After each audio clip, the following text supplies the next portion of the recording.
seguimos os nossos estudos aqui com relação aos modelos lineares generalizados e a gente vai para o caso particular dos modelos que são dedicados a dados de contagem, tá? Então, como vocês viram lá na parte de probabilidade, nós temos certas distribuições de probabilidade que se adequam ao perfil da variável aleatória. Então, se a variável aleatória é binária, eu posso utilizar a distribuição binomial. Se a variável aleatória é de contagem, eu posso utilizar a distribuição Poisson. Se a variável aleatória é contínua positiva, eu posso utilizar a distribuição gama. Se a variável aleatória assume valores entre menos infinito e mais infinito e é simétrica, eu posso utilizar a distribuição normal. Esse conhecimento aí que a gente adquiriu serve justamente para esse caso.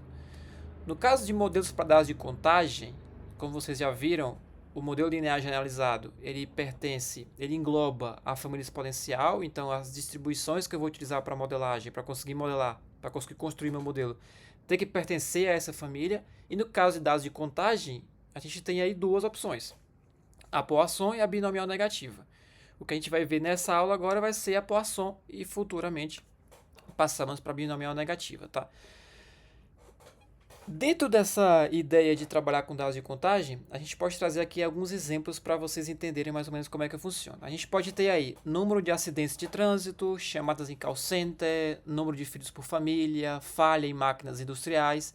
E como vocês podem ver, nenhuma dessas variáveis assume valores negativos.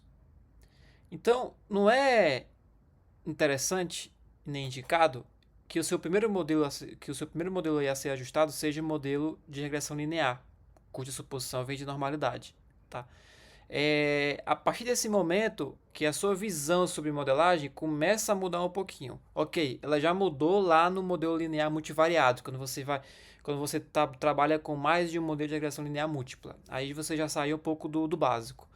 E aqui você sai mais uma vez do básico porque muita gente pega esses casos e já ajusta o modelo de regressão linear. E não é o caso, porque a gente está modelando aqui justamente uma variável aleatória que tem um comportamento específico, que é de contagem, e a gente precisa utilizar o modelo que respeita essa natureza, tá? Então, se você utilizar o modelo de regressão linear, você pode gerar predições negativas, que não pode existir, por exemplo, se você estiver modelando número de acidentes de trânsito, não existe número de acidentes de trânsito menos 20, tá? E além disso, ele pode assumir variância constante. E os dados de contagem, a variância cresce com a média. Tá? Então isso pode ser muito perigoso.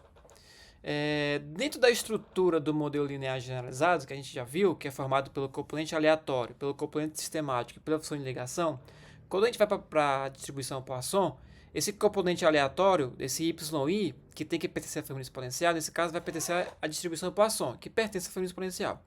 Então a gente vai considerar um modelo agora em que y segue uma distribuição Poisson com média μi. Tá, e quem é esse μi aqui? μi vai ser a média que eu vou modelar, tá? O componente sistemático, por sua vez, vai ser o eta igual a x beta, o vetor de x beta, que vai ser beta 0 mais beta 1 x1 mais beta 2 x2 assim por diante. Esse vai ser o meu eta, o preditor linear. Depois vem a função de ligação. No caso da Poisson, a gente vai utilizar a log. Então o que, é que vai acontecer aqui? Eu vou pegar a minha média, vou aplicar o logaritmo e vou igualar a expressão da minha reta, que no caso beta 0, no caso o plano, o hiperplano, né? O beta 0 mais beta 1 x1 mais beta 2 x2. Então eu não vou ter aquela relação de a média é igual a beta 0 mais beta 1 x1 mais beta 2 x2. Não. Agora o log da média é igual a esse valor. Então, quando você obtiver lá os parâmetros de interesse e substituir os parâmetros para prever a resposta, quando você for substituir, esses valores precisam passar por uma transformação para você conseguir obter a média. Então vejam, eu tenho aqui log de μ igual a x beta. Então quem é μ? Eu aplico exponencial de ambos os lados, então μ é exponencial de x beta. Porque eu aplico exponencial aqui, exponencial do log fica o μ. Eu aplico exponencial aqui, fica exponencial de x beta. Então, na verdade, o valor que de fato você vai ver ao substituir os parâmetros estimados que você encontrou vai ser o log de μ. Então você aplica a exponencial para encontrar o valor exatamente de μ, que é o valor respectivo da sua estimação, tá? Então essa transformação faz com que qualquer valor predito pertença ao espaço paramétrico da distribuição Poisson. que no caso é 0, 1, 2, 3, 4, 5, tá? Números inteiros positivos. Então, essa é a chave aqui, essa é a grande mudança que a gente tem com relação a os modelos lineares generalizados, e nesse caso, o modelo de contagem. Posso utilizar outra? Pode. Você pode utilizar tanto a logarítmica, que é a mais usada e garante que o μ é positivo, né? Aí você vai ter a interpretação em termos de razão de taxas, nós vamos entender isso mais na frente na aplicação. Você pode utilizar a identidade g de μ igual a μ, o problema é que você pode ter μ menor que zero, e vai complicar, porque não faz sentido ter contagem de carros negativa. Você pode usar g de μ igual a raiz de μ, pode ser útil em alguns contextos de variância, mas é pouquíssimo utilizado. E você pode utilizar a inversa, que é g de μ menos μ. Pouco comum e aqui dificulta muito a interpretação, tá? Quando você utiliza a função log, a função logarítmica aqui como função de ligação, vocês vão ver que isso traz um potencial muito grande para a gente no quesito de interpretação dos parâmetros. Então, o resumo da regressão Poisson. O componente aleatório é o y segue uma Poisson μ, o sistemático vai ser o mesmo, o eta vai ser igual a x beta, e a ligação que a gente vai utilizar é log de μ. Tá? A Poisson tem algumas limitações. O que pode acontecer com dados de contagem é que a variância pode ser maior que a média. E a Poisson assume que a média é igual à variância. Então, isso pode acontecer e as suas estimativas não vão mudar, mas as suas conclusões e interpretações com relação a erro padrão e teste de hipótese podem te fornecer informações equivocadas, tá? Então, o erro padrão pode estar subestimado e o teste vai te dar uma outra conclusão. Os valores P também são afetados, pode acontecer um maior risco de falso positivo. E os intervalos de confiança vão ser muito estreitos, ou seja, uma falsa sensação de precisão, tá? Então, considerar o modelo de regressão Poisson quando nós temos, por exemplo, sobredispersão ou overdispersão, que no caso é ter a variância maior que a média, pode te levar a isso. Ou seja, a estimação dos betas vai ser a mesma, o problema vai ser as conclusões da inferência. Tá? Isso acontece também quando a gente considera que uma estrutura longitudinal, tá? Eu tenho os dados obtidos ao longo do tempo, e eu considero uma estrutura transversal, ou seja, um modelo de regressão linear simples, um modelo de regressão linear generalizado, que é para uma observação por vez. Nesses casos, não tem problema nenhum.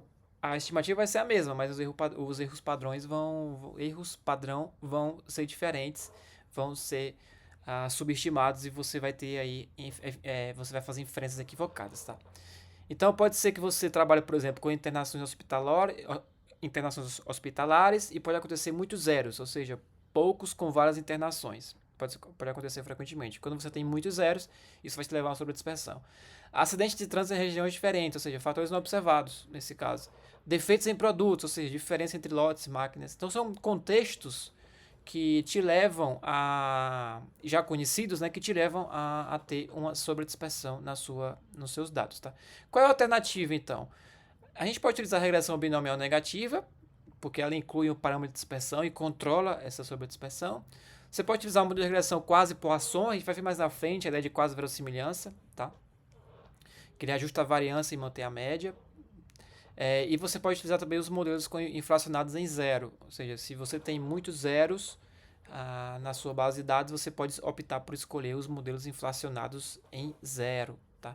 Quando há zeros extras, no caso. Perfeito? A gente compara os modelos, depois que você ajusta o modelo de regressão Poisson, você verifica lá a estatística de Pearson, que a gente vai ver mais na frente, deviance também, para ver se se adequa ou não, se é de fato a distribuição Poisson que se adequa à estrutura que você está modelando. Você pode utilizar o AIC e o BIC para comparar modelos. Eu ajustei o modelo de regressão Poisson, depois eu tirei uma variável, ajustei de novo, qual é o melhor. Então você pode comparar os dois, e quanto menor o AIC ou o BIC, melhor é o ajuste, tá? O ajuste. E aqui eu fiz um pequeno resumo, né? Quando a variância de y for igual à esperança de y, igual à média, você usa Poisson. Quando houver sobredispersão ou overdispersão, você usa o binômio negativa. Quando a ideia é corrigir os erros padrão sem alterar a média, você utiliza quase Poisson. E quando há um excesso de zero nos dados, você utiliza a Poisson com zero inflacionados, tá? Essa é o abre alas no sentido de que você precisa entender a adequação do MLG dentro do contexto de Poisson. E na próxima aula a gente parte para aplicações para que vocês entendam de fato o que a gente está fazendo. Tá? Revisem Caso tenha alguma dúvida, voltem para a aula introdutória sobre regressão, sobre modelos lineares generalizados, e depois voltem aqui para a regressão Poisson. Ou visitem probabilidade para ver um pouco sobre distribuição de Poisson e depois voltem aqui para essa aula. Nos vemos no próximo encontro para a aplicação utilizando a regressão Poisson.